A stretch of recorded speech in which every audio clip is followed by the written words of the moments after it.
தமிழ் பேராளுமை என்ற விருதினை வழங்கி ரூபாய் 25,000 பொற்கிழியும் வழங்கி என்னை ஊக்கப்படுத்தி இருக்கிற களம் புதிது அமைப்பை சார்ந்த கவிஞர் கரிகாலன் அவர்கள் உள்ளிட்ட அனைவருக்கும் என்னுடைய மனம் கனிந்த நன்றியை முதலில் காணிக்கையாக்குகிறேன். தமிழ் சமூகத்தில் இன்னும் என்னை ஏற்க தயங்குகிறவர்களுக்கு, ஒரு ஆளுமையாக ஏற்க தயங்குகிறவர்களுக்கு, ஒரு தலைவனாக ஏற்க தயங்குகிறவர்களுக்கு பாடம் எடுக்கிற ஒரு நிகழ்வாக இதை நான் பார்க்கிறேன்.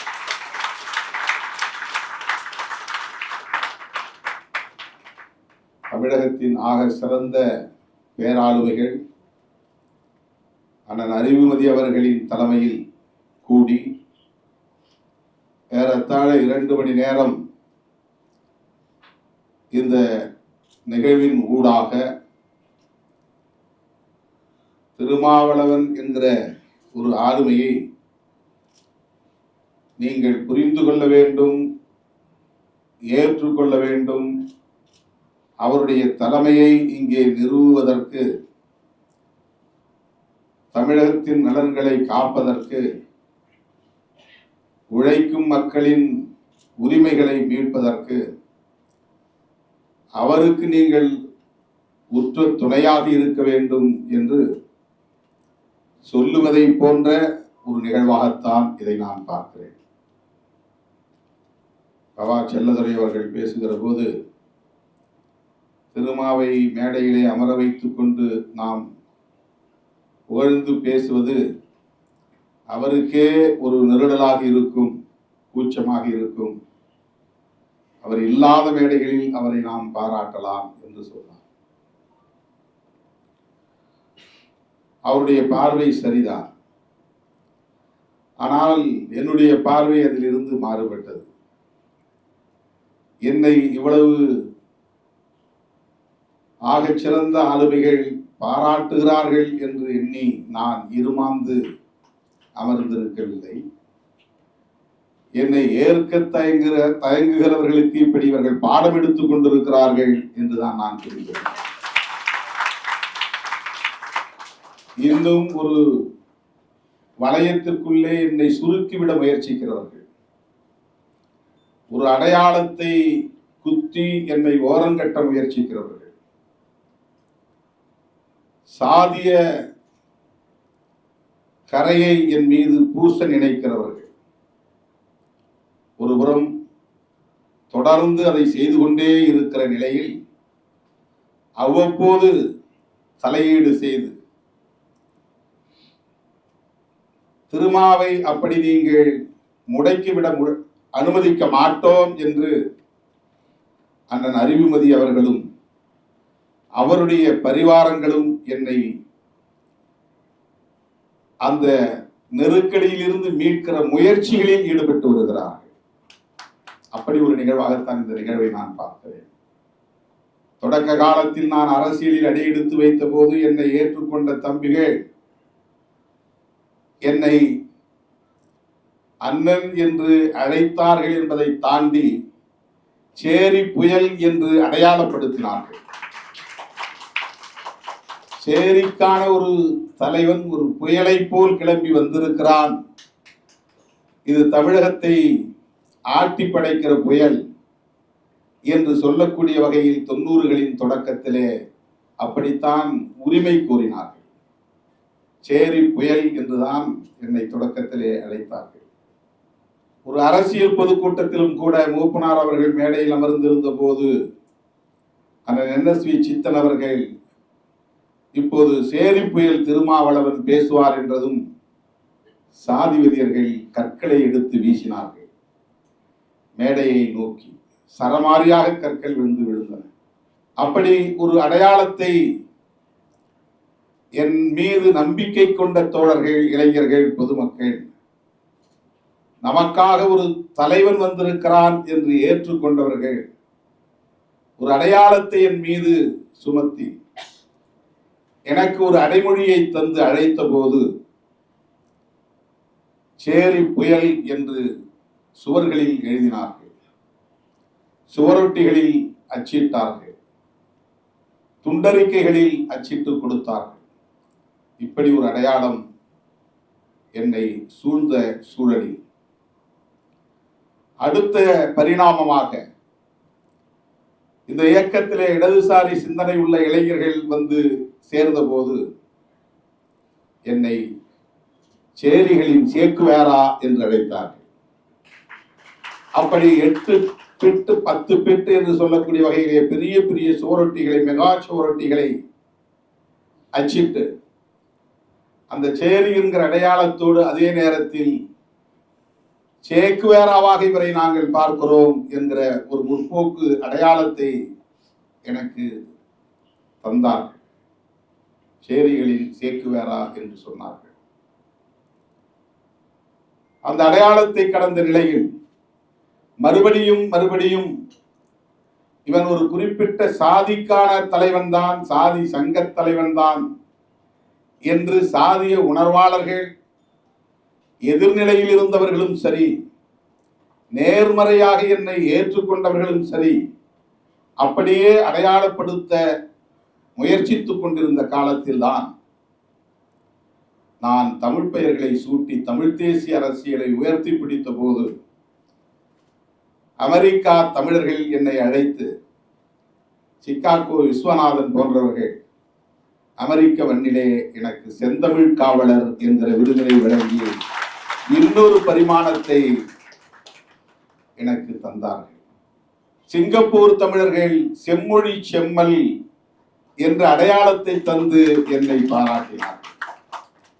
இவையெல்லாம் போராட்ட களத்தில் காலப்போக்கில் அவ்வப்போது நிகழ்ந்த பரிணாம மாற்றங்கள்.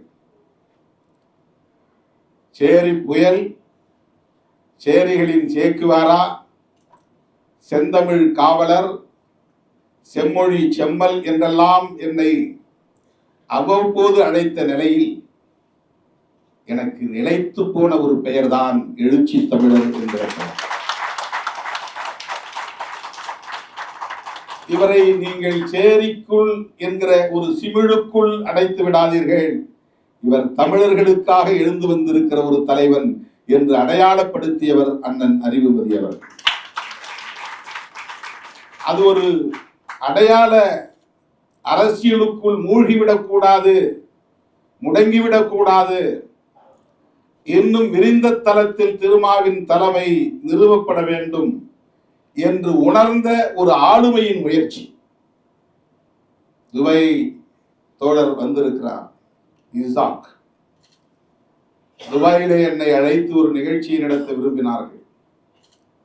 அங்கே எனக்கு ஏதேனும் ஒரு பாராட்டு பட்டத்தை வழங்க வேண்டும் அல்லது விருதினை வழங்க வேண்டும் என்று அவர்கள் விரும்பிய போது தொலைபேசி வாயிலாக அண்ணன் அறிவுமதி அவர்களிடத்தில் தொடர்பு கொண்டு கேட்டபோது அவர் சொன்னதுதான், திருமாவுக்கு எழுச்சி தமிழர் என்று நீங்கள் ஒரு பாராட்டை தர வேண்டும், பட்டத்தை தர வேண்டும், அடைமொழியை தர வேண்டும் என்பதாகும். அது இன்றைக்கு நிலைத்து போயிருக்கிறது. இவையெல்லாம் எனக்கு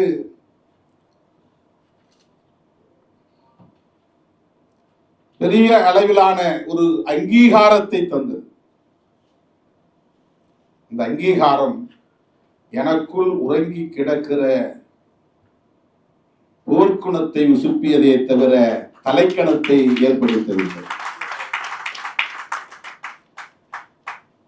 எனக்குள் கனன்று கொண்டிருக்கிற நெருப்பை அது மேலும் ஊதியது, ஊதி பெருக்கியது. தோழர்களே, ஒவ்வொரு தனி மனிதனுக்குள்ளும் இந்த ஏக்கம் உண்டு. ஒருவனை பார்த்து நீ அழகாக இருக்கிறாய் என்று சொன்னால் அது அவனுக்கு தருகிற பெரிய அங்கீகாரம். உன் உடை நன்றாக இருக்கிறது என்று சொன்னால் அது அவனுக்கு தருகிற பெரிய அங்கீகாரம். உன் கையெழுத்து அழகாக இருக்கிறது என்று சொன்னால் அவனுக்கு அது கிடைக்கிற மிகப்பெரிய அங்கீகாரம். உன்னுடைய எழுத்து நன்றாக இருக்கிறது, உன் கவிதை நன்றாக இருக்கிறது, உன் பேச்சு வலிமையாக இருக்கிறது, என்றெல்லாம் அவ்வப்போது உடன் இருப்பவர்களோ தொலைவில் இருப்பவர்களோ சொல்லுகிற போது அது ஊக்கத்தை தருவதாகவும் உள்ளுக்குள் உறங்கி கிடக்கிற அந்த ஆற்றலை மேலும் மேலும் பன்மடங்கு பெருகச் செய்வதாகவும் அமைகிறது. ஒவ்வொரு சொல்லும் ஒரு அங்கீகாரத்தை தருகிற போது, அந்த ஏற்பிசைவு கிடைக்கிற போது நமக்குள் உறங்கி கிடக்கிற ஆளுமை விழித்துக் கொள்கிறது. அதுதான் ஆளுமை. அந்த ஆளுமையை விழிப்புறச் செய்கிற நிகழ்வுகளாகத்தான் இது போன்ற நிகழ்வுகளை நாம் பார்க்கிறோம். மயங்கி போவதற்கோ இருமாந்து போவதற்கோ இத்தகைய நிகழ்வுகள் அமையுமேயானால் அவர்களுக்குள் எந்த நெருப்பும் இல்லை என்று பொருள், அவர்களுக்குள் எந்த ஆற்றலும் இல்லை என்று பொருள், அவர்களுக்குள் போர்க்குணம் இல்லை என்றுதான் பொருள். அல்லது ஒரு வரியில் சொல்ல போனால் ஆளுமை இல்லை என்று பொருள். ஆகவே இந்த நிகழ்வுகளை நான் இப்படித்தான் புரிந்து கொள்ளுகிறேன். இன்னும் என்னை ஒரு குறிப்பிட்ட சாதிக்கான அடையாளத்துக்குள் முடக்க பார்க்கிறார்கள். அது ஒரு சாதியவாத அரசியல். நாம் பேசுவது சாதி ஒழிப்பு அரசியல். இரண்டுக்கும் மிகப்பெரிய வேறுபாடு இருக்கிறது. நாம் ஒரு அடையாளத்தை பெற்றிருக்கிறோம் என்பது உண்மைதான். ஆனால் அந்த அடையாளத்தை சிதைக்க வேண்டும் என்று போராடுகிறோம், அதுவும் உண்மைதான். அதை புரிந்து கொள்ள வேண்டும். ஆனால் நம்முடைய கொள்கை பகைவர்கள் நம்மை அந்த அடையாளத்துக்குள்ளேயே மீண்டும் மீண்டும் நெருக்கி தள்ளுவதற்கு முயற்சிக்கிறார்கள். அவர் தன்னுடைய சாதி பெருமையை பேசுகிற போது நீ ஏன் உன் சாதி பெருமையை பேச தயங்குகிறாய்?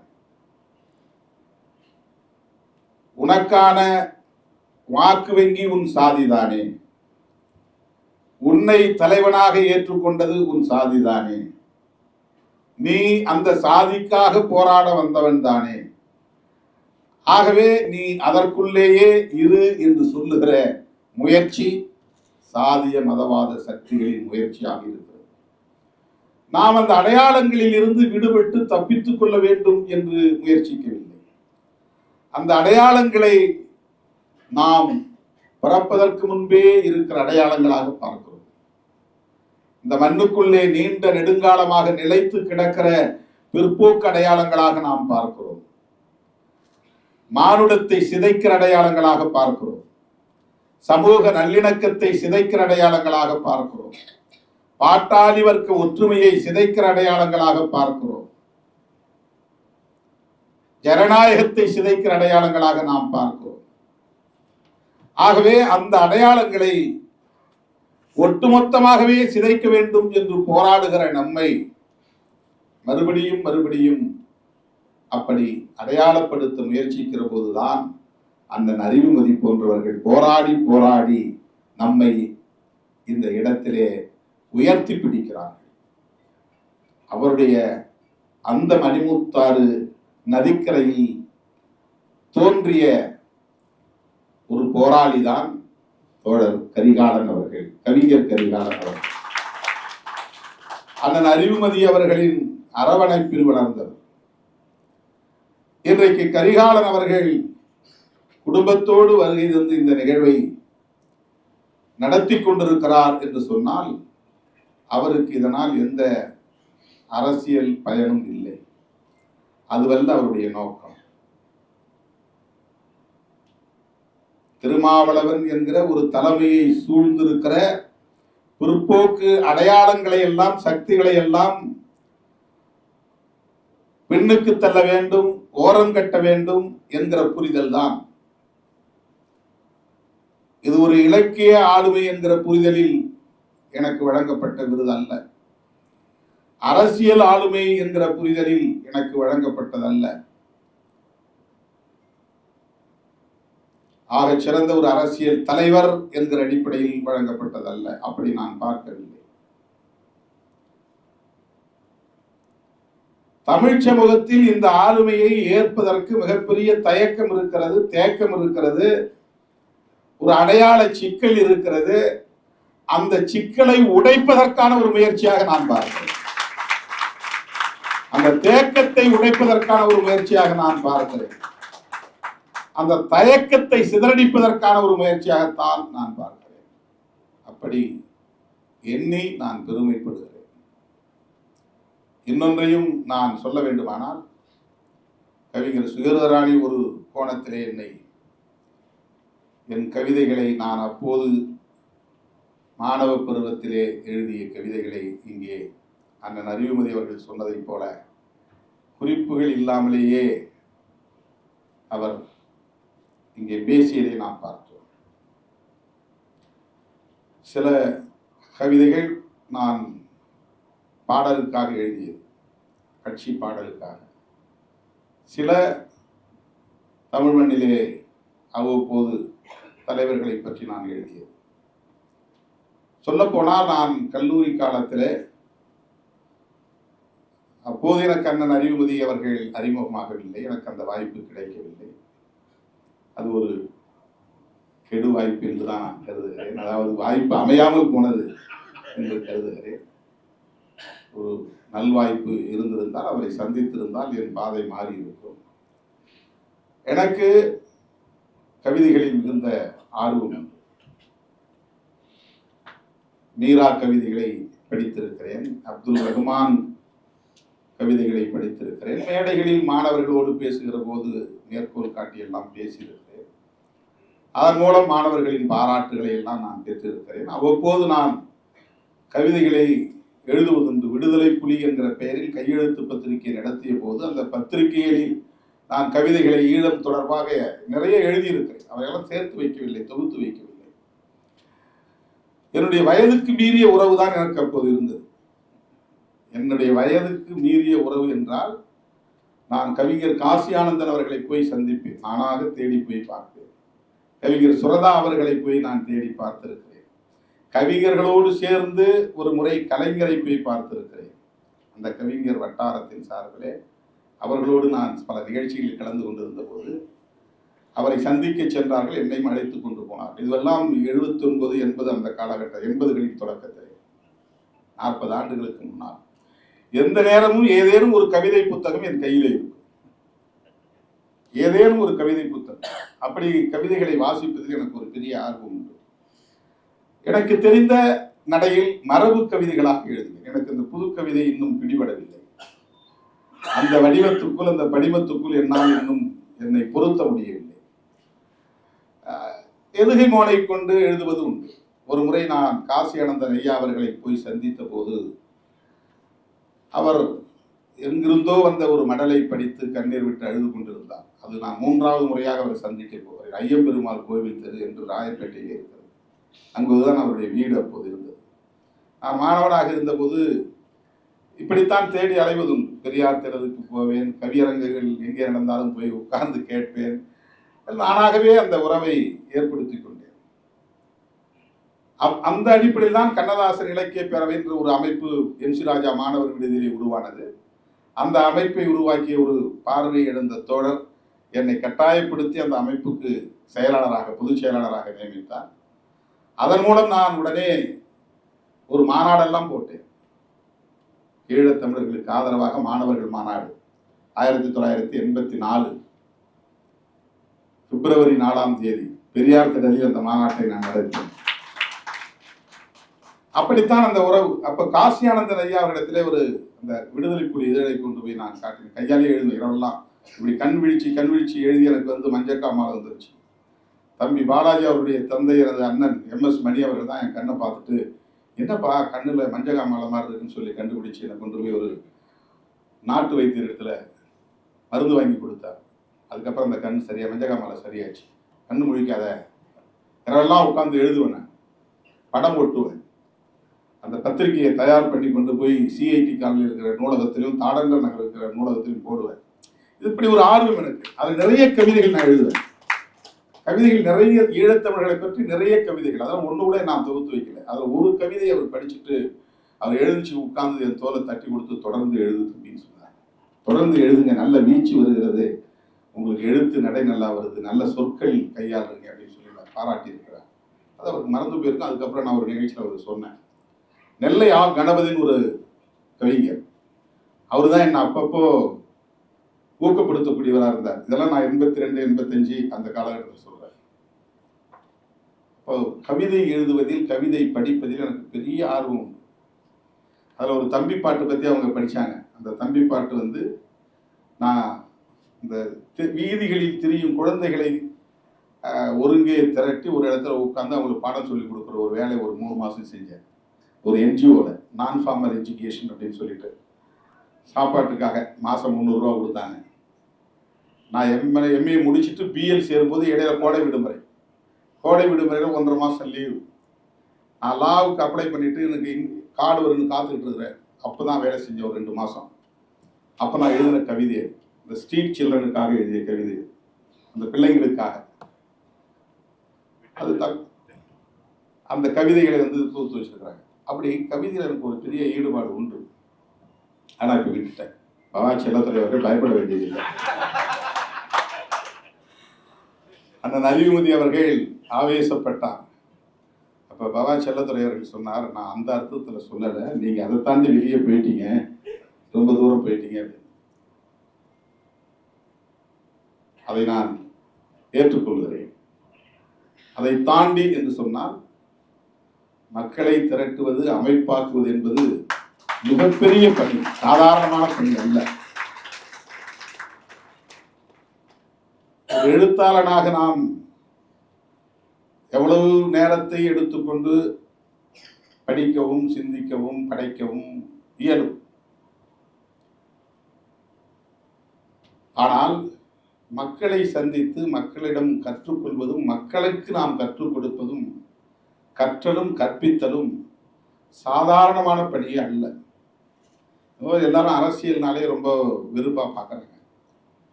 ஒரு அரசியல் கட்சியை உருவாக்கி அந்த அரசியல் கட்சியை நீர்த்து போகாமல் பல 10 ஆண்டுகள் வெற்றிகரமாக வழிநடத்துவது என்பது அவ்வளவு இலகுவான ஒன்று அல்ல. அவ்வளவு இலகுவான ஒன்று அல்ல.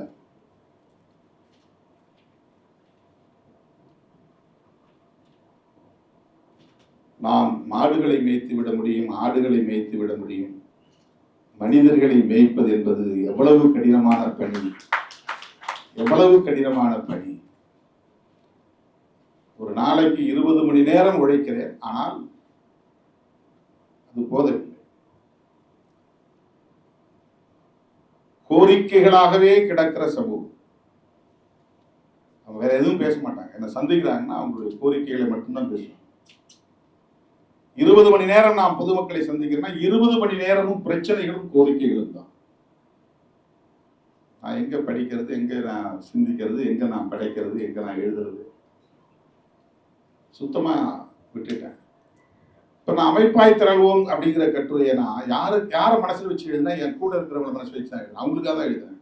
நான் ஒரு எழுத்தாளரா பரிணமிக்கணுன்றதுக்காக எழுதுறேன்.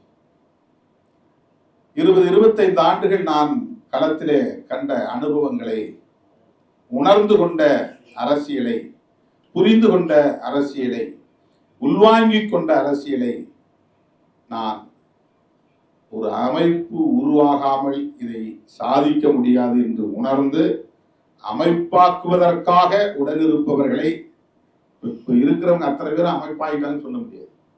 ஏதோ ஒரு ஈர்ப்புல என்னோடு இருக்கிறாங்க. அதுக்கு பல காரணங்கள் இருக்கலாம். சாதி ஒரு காரணமா இருக்கலாம், மொழி ஒரு காரணமா இருக்கலாம், கருப்பா இருக்கிறது கூட ஒரு காரணமா இருக்கலாம், நம்மள மாதிரியே இருக்கிறாங்க, ஆளுமையை புரிந்து கொண்டவர்கள் பல காரணங்கள், மல்டி டைமென்ஷன்ஸ், பல காரணங்கள். ஆனால் ஒரே சிந்தனை வயப்பட்டு ஒரே நோக்கத்தை இலக்காக கொண்டு ஒரே வேகத்தில் இயங்குகிற ஆற்றல் பெற்றவர்களாக எவ்வளவு பேரை நாம் உருவாக்கி இருக்கிறோம். அதுதான் ரொம்ப முக்கியமான. ஒருமித்த கருத்து, ஒருமித்த சிந்தனை, ஒருமித்த பார்வை, ஒருமித்த வேகம், ஒரே களம், இதற்கு தயார்படுத்துகிற, அணியப்படுத்துகிற அந்த முயற்சி இருக்கிறதே, அதுதான் அமைப்பாக்கும் பணி. இல்லை என்ன நினைக்கிறாங்கன்னா, ஏதோ ஒரு சாதி சங்கம் நடத்துறாங்க, திருமாவளவன் இந்த சாதி, அதனால அந்த சமூகம் அவங்க பின்னால் அப்படியே திரண்டுறாங்க, கும்பலா போறாங்க. சாதியை சொல்றவங்க எல்லாரும் அப்படி ஒரு அமைப்பை நடத்த முடியுதா?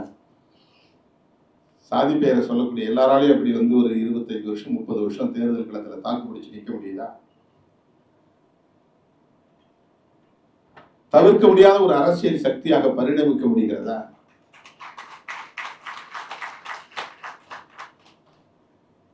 இப்ப ஏதோ ஒன்று அங்க இருக்கு.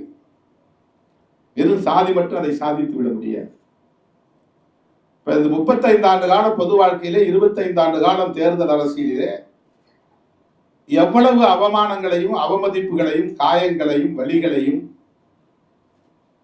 சகித்து கொண்டு தாக்கு பிடித்து இயக்கம் சிதறி போகாமல் நீர்த்து போகாமல் வழிநடத்தி ஒரு மாநில கட்சியாக அங்கீகாரம் பெற்றிருக்கிறோம் என்று சொன்னால் அதற்கு பின்னால் இருக்கிற இந்த வரலாறு என்பது அவ்வளவு இலகுவானதல்ல. ஆகவே நான் கவிதை எழுதுவதை விட, கட்டுரைகள் எழுதுவதை விட, பாடல்கள் எழுதுவதை விட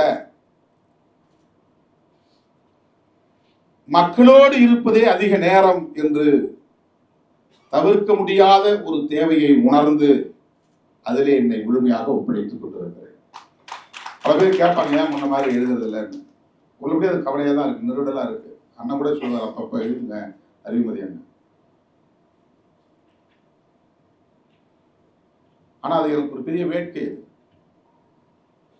காலத்துக்கும் அதுதான் நிலைத்து நிற்கும். இன்னைக்கு பெரியாரை நாம் கொண்டாடுறோம்னா காரணம் அவருடைய பணிகள் அனைத்தும் பதிவாக்கப்பட்டு இருக்கின்றன, எல்லாம் எழுத்துக்களாக இருக்கின்றன. புரட்சியாளர் அம்பேத்கரை இருட்டடிப்பு செய்ய எவ்வளவோ முயற்சிகள் செய்தும் அவரை எவராலும் ஓரங்கட்ட முடியாது என்கிற நிலையை அவர் எட்டியிருக்கிறார் என்று சொன்னால் அவருடைய எழுத்துக்கள் தான் மிக முக்கியம். அவர் எவ்வளவு பேரை மக்களை சந்தித்தார், எவ்வளவு பேரோடு மக்களோடு போராட்டம் நடத்தினார் என்பதையெல்லாம் தாண்டி அவர் எவ்வளவு எழுதியிருக்கிறார் என்பது தான் இன்றைக்கு நிலைத்திருக்கிறது. அதுதான் இயக்கிக் கொண்டே இருக்கிறது. தொடர்களே, நேரம் கடந்து விட்டது. நான் இந்த நிகழ்ச்சியை வந்ததும் எப்படி பார்த்தேன் என்று சொன்னால், இன்னொரு கோணத்திலும் நான் பார்த்தேன். சுகிருதராணி அவர்கள் பேசினார், நம்முடைய மனுஷ்யபுத்திரன் அவர்கள் பேசினார், கரிகாலன் அவர்கள் பேசினார், பவா செல்லதுரை அவர்கள் பேசினார், அண்ணன் அறிவுமதி அவர்கள் பேசினார்.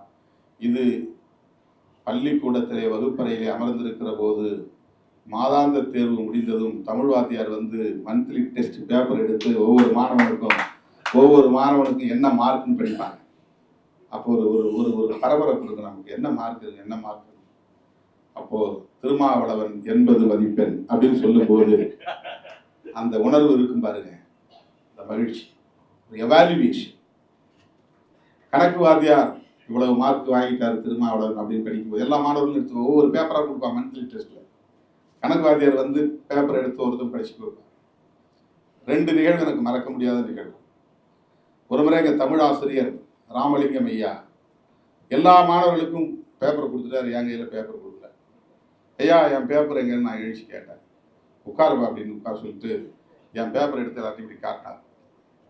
இந்த பையன் எப்படி எழுதியிருக்கிறான் பாருங்க, எவ்வளவு அழகா எழுதியிருக்கான் பாரு, முத்து முத்தா எழுதியிருக்கிறான் பாரு, இப்படி எழுதும் அப்படின்ட்டு என் பக்கத்திலே இருக்கிற இன்னொரு தம்பியை பிடிச்சி காதை பிடிச்சி திருப்பி, இவன் காக்கா காலில் பேனாவை கட்டி விட்ட மாதிரி எழுதுகிறான் பாருங்க, இவனுக்கு எப்படி நான் மார்க் போடுவேன் அப்படின்னு சொல்லி கிண்டல் அடிச்சார். எப்போதுமே எனக்கு 80க்கு மேலதான் மதிப்பெண் கிடைக்கும்.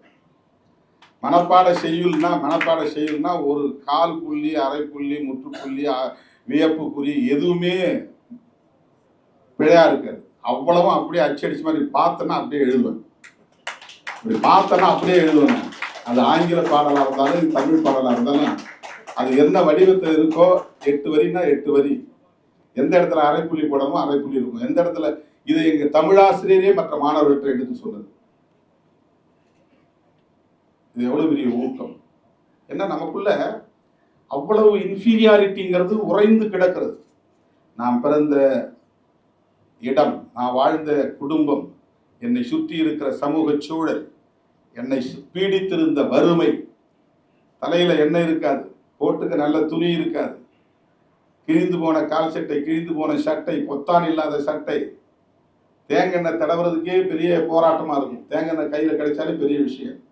தேங்காய் கிடைச்சி தலையில பூசுகிறது. வருஷத்துல 1 நாள் 2 நாள் தான் நெல் சோறு, மற்ற நாளெல்லாம் வரவு சோறு, இல்லைன்னா கம்பு, இல்லைன்னா சோளம். அப்படிப்பட்ட ஒரு சமூக சூழலில் பிறந்து வளர்ந்து வரும்போது நகரத்தை பார்த்தா புதுசா இருக்கு, பசங்களை பார்த்தா புதுசா இருக்கிறான், அவன் நல்லா அயன் பண்ண சட்டை போட்டுக்கிறான், உடம்புல பவுடர் அடிச்சுட்டு வரான், நல்ல வாசனை திரவியம், எண்ணெய் தலையில் தடவி இருக்கிற எண்ணெயே மணக்கும் அப்படியே, என்ன மறிக்கொழுந்து போட்ட எண்ணெய் தடவிட்டு வருவான். இதெல்லாம் நமக்கு எல்லாமே புதுசு. காஞ்ச தலை, கிழிஞ்ச சட்டை, ஒரு வேளைக்கு சாப்பாடு, செருப்பு இல்லாத கால். அந்த இன்ஃபீரியாரிட்டிக்குள்ள எங்க பள்ளிக்கூடத்தில் வாதியர் வந்து எங்க அக்கம்பாடி பெரியசாமி சொல்லுவார், பையன் கெட்டிக்காரன் நல்லா அருமையா படிக்கிறான், சொன்னதை உள்வாங்கிக்கிறான் சொல்லும் போது உள்ளுக்குள்ள ஏதோ ஒரு சிலிர்ப்பு இருக்கு. உடம்புக்கு உள்ளுக்குள்ள ஒரு நம்பிக்கை அப்படியே அது பூக்கிறது தெரியும். இந்த நம்பிக்கை உள்ளுக்குள்ள பூக்கிறது இருக்கு பாருங்க, அதுதான் இந்த ஆற்றலை இவ்வளவு தூரம் கொண்டு வந்து. ஒரு தடவை அவர் வந்து படிக்க சொல்லிட்டு போயிட்டார். 6, 7, 8 3 பேரும் ஒரே கிளாஸ், ஒரு வாத்தியார். நான் சும்மா உட்காந்து அரட்டடிச்சுட்டு உட்காந்து பேசியிருந்தோம். வந்த உடனே பலார்னு பின்னால் அடிச்சாரு. நான் என்ன சொல்லிட்டு போனேன், என்னடா பண்ணிட்டு உட்காந்துருக்கேன், என் கையில் ஒரு துண்டு சீட்டு இருந்துச்சு, தப்புன்னு பிடுங்கினார். பிடுங்கிட்டு இப்படி பார்த்துட்டு அவர் முகம் மாறிச்சு. இது ஏது உனக்குன்னார். எங்கள் வீட்டில் இருந்துச்சு. யார் கொடுத்தது? எங்கள் அப்பா ஊருக்கு போயிட்டு வந்தப்ப பக்கத்து ஊர் ஆவினகுடிக்கு போயிருந்தார், அதை எடுத்துகிட்டு வந்திருந்தார். இது எதுக்கு நீங்கள் எடுத்துகிட்டு வந்த? சும்மா பாக்கெட்டில் வச்சுருந்தேன்னு சொன்னேன். அப்போ அதில் என்ன இருந்துச்சுன்னு சொன்னால், இதில் என்ன எழுதிருக்கு சொல்லுங்க. கடவுளை மற மனிதனை நினை அப்படின்னு எழுதி. அதை நான் சொன்னேன். அது ஒரு திராவிடர் கழகம் போட்ட துண்டறிக்கை. அது எங்கள் அப்பா கையில் கிடைச்சி அவர் வீட்டில் கொண்டாந்து வச்சுருந்தாரு. அதை நான் என் பாக்கெட்டில் வச்சுட்டு போய் கிளாஸில் வச்சு சொல்லிட்டு இருந்தேன். அதுலேருந்து அவருக்கு எனக்கு பிடிச்சி போச்சு. அவர் வந்து ஜோசியம் பார்க்குறவர், ஆனால் பகுத்தறிவாளர். கைரேகை பார்க்குறவர், ஆனால் பகுத்தறிவாளர். நான் ஒரு நாள் கேட்டேன், சார் நீங்கள் வந்து ஜோசியம் பொய்ங்கிறீங்க, அப்புறம் ஏன் அவங்களுக்குலாம் ஜோசியம் சொல்கிறீங்க அப்படின்னு. அது வருமானத்துக்காக சொல்கிறான், அது உண்மை இல்லை, நம்பாத. அவன் நம்புறான், அவனுக்காக நான் சொல்கிறேன். அவன் சொன்ன அவரு தான் என்ன ஒவ்வொரு கட்டத்திலையும் வந்து ஊக்கப்படுத்தினார். அது ஏன்னா எல்லா பிள்ளைங்களும் வந்து வசதியான குடும்பத்திலிருந்து வர பிள்ளைங்க, எல்லாத்தையும் புஸ்தகம், என்ற புஸ்தகம் இருக்காது, தமிழ் புத்தகம் இருக்காது, ஆங்கில புத்தகம் இருக்காது, ஒன்றுமே இருக்காது, ஒரு சப்ஜெக்டே இருக்காது, சும்மா தான் போவேன். அவர் சண்டை போட்டு ஒவ்வொருத்தையும் சொல்லி அவனுக்கு இந்த புத்தகத்தை கொடுன்னு சொல்லுவார். அது அவர் கொடுத்த விருது. அந்த பள்ளிக்கூடத்தில் 6ஆம் வகுப்பு 7ஆம் வகுப்பில் அவர் கொடுத்த விருது. அப்புறம் ஒரு நிகழ்ச்சி நடத்தினாங்க திடீர்னு. அதெல்லாம் இப்போ பார்க்குறோம். மாதிரி சட்டமன்றம் அப்போ அவர் சொல்லலை. இன்னைக்கு ஒரு நிகழ்ச்சி. என்ன நிகழ்ச்சி? முதலமைச்சர், சபாநாயகர், அமைச்சர்கள் எல்லாம் சட்டசபை கூடுற மாதிரி ஒரு நிகழ்ச்சி. அன்னைக்கு போனோடனே எனக்கு ரொம்ப சர்ப்ரைஸ், பெரிய ஆச்சரியம் என்னன்னா, நான் தான் முதலமைச்சர். இது எப்போ நடந்தது? நான் 7வது படிக்கும்போது 8வது படிக்கும்போது. அவர் வந்து பெரியசாமி ஆசிரியர் இப்போ இல்லை. எனக்கு தெரிஞ்ச தம்பி ஒருத்தர், அவர் வந்து சபாநாயகர். ஒரு பெண், 2 பெண்கள், ஒரு பெண்ணு விவசாயத்துறை அமைச்சர், இன்னொருத்தர் ஹெல்த்து சுகாதாரத்துறை அமைச்சர் அப்படின்னு ஒரு 5-6 பேர் அமைச்சர் போட்டு ஒரு மாதிரி சட்டமன்றத்தை நடத்தினாங்க. இப்போ அன்னைக்கு அது ஏதோ நமக்கு புரியல, ஆனால் அது எவ்வளோ பெரிய தாக்கத்தை உள்ளுக்குள்ளே ஏற்படுத்தியிருக்கு. ஒரு முதலமைச்சராக உட்கார்ந்து அவங்க கேட்குற கேள்விக்கெல்லாம் பதில் சொல்கிற மாதிரி நிகழ்ச்சி, சபாநாயகர் போய் அழைச்சிட்டு வர நிகழ்ச்சி. இது அன்றைக்கு அவர் தந்த இன்னொரு விருது. இப்படித்தான் தொடர்கிறார். வகுப்பறையில் ஆங்கில வாத்தியார் கொடுக்கிற மதிப்பெண், கணக்கு வாத்தியார் கொடுக்கிற மதிப்பெண், அறிவியல் வாத்தியார் கொடுக்கிற மதிப்பெண் போலதான் பவா செல்லதுரை அவர்கள் ஒரு கோணத்திலே ஒரு எவாலுவேஷன் திருமானா இப்படிதான். எனக்கு அவர் என்ன நினைச்சிட்டு இருக்காரு எனக்கு தெரியாது இல்லையா? என்னை பற்றி என்ன அவர் மதிப்பீடு செய்து வைத்திருக்கிறார் எனக்கு தெரியாது. ஆனால் அறிவுமதி அவர்கள் என்ன மதிப்பீடு செய்திருக்கிறார் அப்படிங்கிறத எழுச்சி தமிழர்னு அவரை அடையாளப்படுத்திய போதே நாம் புரிஞ்சுக்கிட்டோம். எவ்வளவோ நெருக்கடிகள் வந்துச்சு, சாதி அடிப்படையிலான பிரச்சனைகள் வந்துச்சு, முரண்பாடுகள் வந்துச்சு. அந்த நிலையிலும் திருமா பக்கமே நின்றவர் தான் அண்ணன் அறிவுமதி அவர்கள். அவர் பெரியாரின் பிள்ளை என்கிற அந்த நிலையை உறுதிப்படுத்தியவர். யார் என்ன சொன்னாலும் சொல்லட்டும், நாங்க திருமா பக்கம் தான் நிற்போம். அண்ணன் எடுத்துக்கிட்ட முயற்சி தான் நாங்கெல்லாம் தமிழ் பாதுகாப்பு இயக்கத்தில் மருத்துவரோடு சேர்ந்து நாங்கள் பயணித்தோம். அது ஒரு தேர்தல் வந்ததும் செதறி போச்சு. அப்படி செதறி போன நேரத்தில் பல தமிழறிஞர்கள் என் மேல சில விமர்சனங்களை வச்சுட்டு வெளியே போயிட்டாங்க. ஆனால் அந்த நேரத்திலும் அண்ணன் அறிவுமதி அவர்கள் தமிழ் மண்ணுக்கான ஒரு ஆளுமை திருமா, அவரை நாம் கைவிட்டு விடக் கூடாது என்கிற அந்த புரிதலை வெளிப்படுத்தி, இப்படிதான் இவர்தான் நம்ம ஏற்றுக்கொள்ள வேண்டும். இதெல்லாம் 20 வருடங்களுக்கு முன்னால் நடந்தது. 15 வருடங்களுக்கு 20 வருடங்களுக்கு முன்னால் இப்ப நிகழ்ந்தவை. எனது அருமை தோழர்களே, தோழர் கரிகாலன் அவர்களுக்கு நான் எனது நெஞ்சார்ந்த நன்றியை தெரிவித்துக் கொள்கிறேன்.